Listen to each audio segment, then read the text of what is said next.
Hello, and welcome to this lesson, which will provide you with an overview of the change leadership stage of change management. After you have finished this lesson, you will be able to, firstly, understand the role a leader can play in change management failure. Secondly, learn the key principles to lead change while confronting common challenges in a change program. And thirdly, understand the techniques to implement these principles. To begin with, let's remind ourselves of the change framework you covered in Lesson 1. The change leadership part holds the program sponsors, or the organization's leadership team, as accountable for the success of the change program. For a change program to be effective, the change leaders need to align on the vision and goals of the program, make the key decisions, and have the role model capabilities required to manage change. Change programs can fail for many reasons, such as poor planning, a lack of resources, and employee resistance. But two of the most commonly cited reasons relate to leadership. Firstly, inadequate support from leadership. Some leaders do not champion or role model the change for the rest of the organization and fail to support the change teams as they design and implement the required changes. Such leaders also fail to communicate the benefits of the change to stakeholders and to listen or respond to their concerns. The second reason why change fails relates to the leaders having inadequate change leadership skills. In any change program, whether any problem gets resolved or not will be determined by the skill of the change leaders in charge. Unfortunately, many change leaders lack the skills needed, such as influencing, authenticity, tact, and diplomacy, and instead try to run change initiatives like they run their own departments. Considering your own organization, where can the leaders go to get the development they need to become effective change leaders? Let's now turn your attention to the three main characteristics of effective change leadership and the pitfalls to avoid.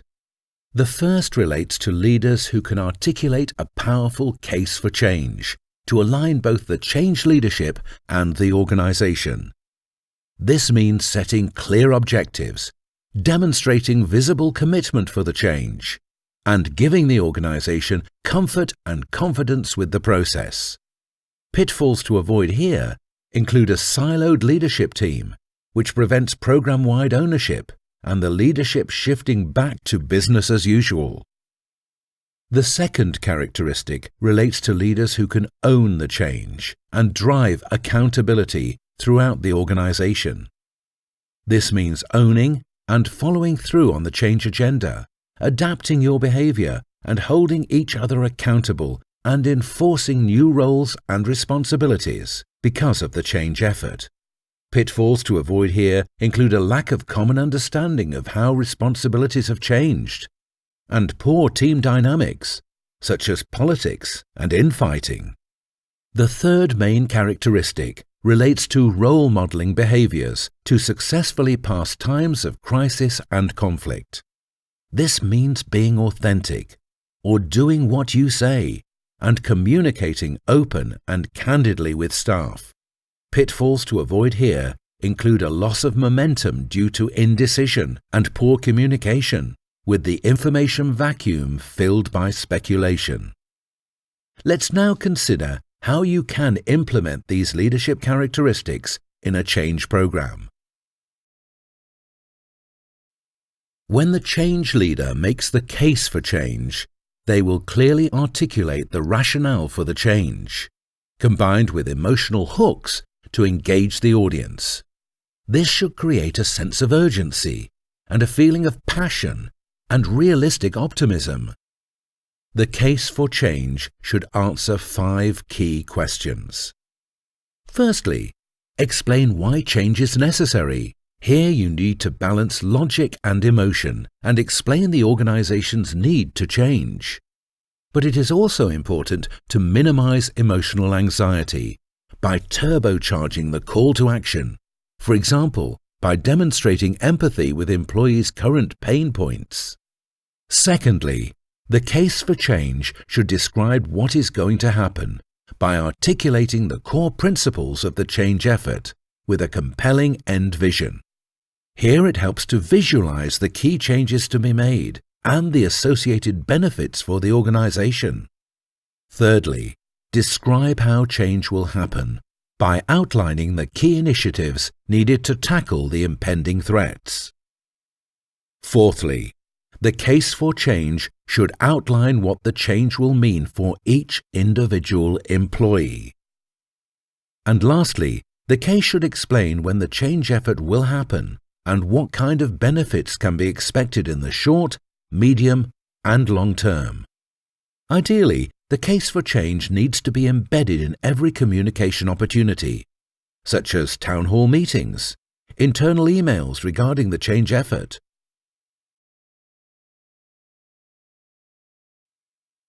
The second main characteristic of effective change leadership relates to accountability. Here, it is good practice to use role charters to document individual and jointly held responsibilities and accountabilities. An example of a role charter is shown in the slide. The charter should address 4 dimensions: individual and shared accountabilities, key leadership behaviors, parameters for success, and decision rights. Individual accountabilities show everyone's mission-critical responsibilities, and shared accountabilities show the joint mission-critical accountabilities with another member of the management team. Leadership behaviors outline the correct behaviors which should be embraced by the leadership team, such as improved collaboration.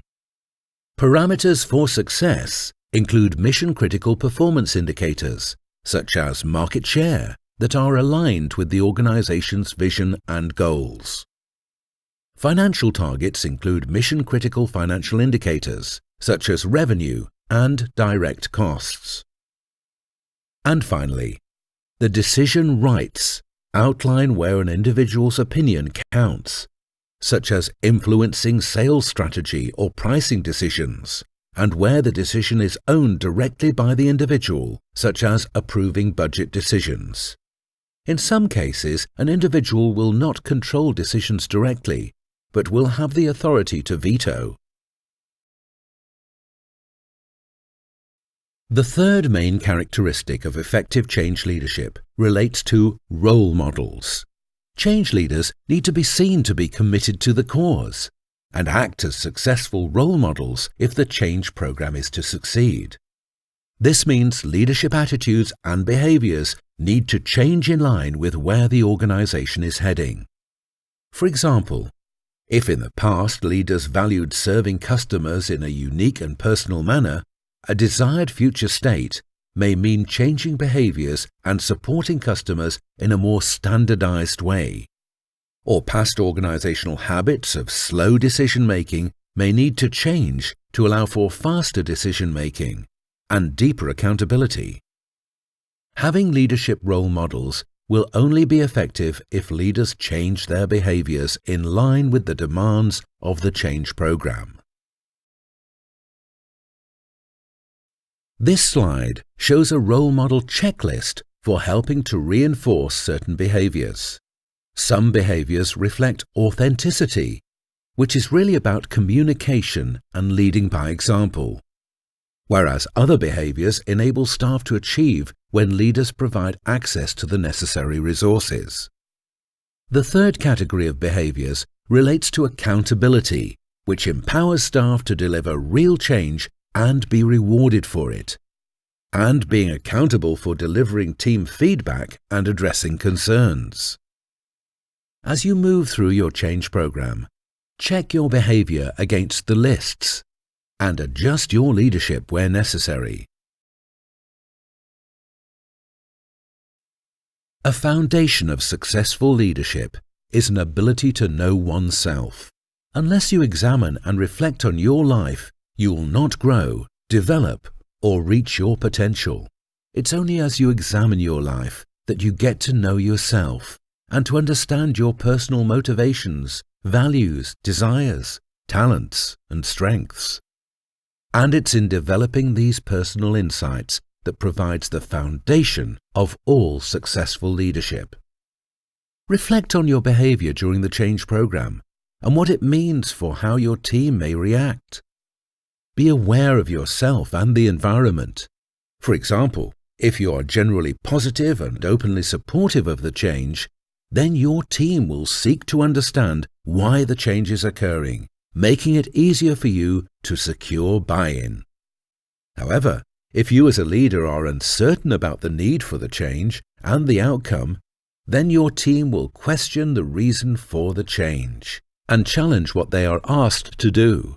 In a worst-case scenario, if you are uncomfortable with the change and openly negative about it, then do not be surprised if your team openly criticizes the top leadership and, likely, your leadership too.